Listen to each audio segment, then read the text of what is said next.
ধানমন্ডি ৩২। সাধারণ শিক্ষার্থীদের রক্তে ভেজা হাজারো মায়ের কান্না, তবুও কেন আমাদের নামে কলঙ্কের ছায়া? গণতন্ত্রের খাঙ্গাল, শোষণের অবলম্বন, একই রাষ্ট্রের হরণ। কী ছিল এই পদক্ষেপের টাক?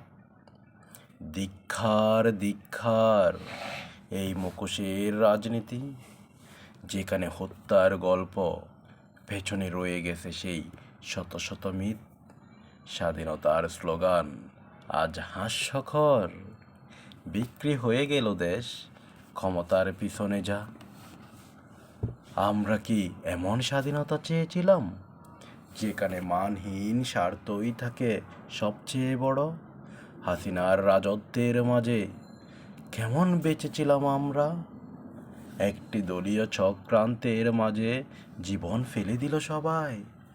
ধানমন্ডি ৩২। আজও কি মুক্তি পাবে তুমি?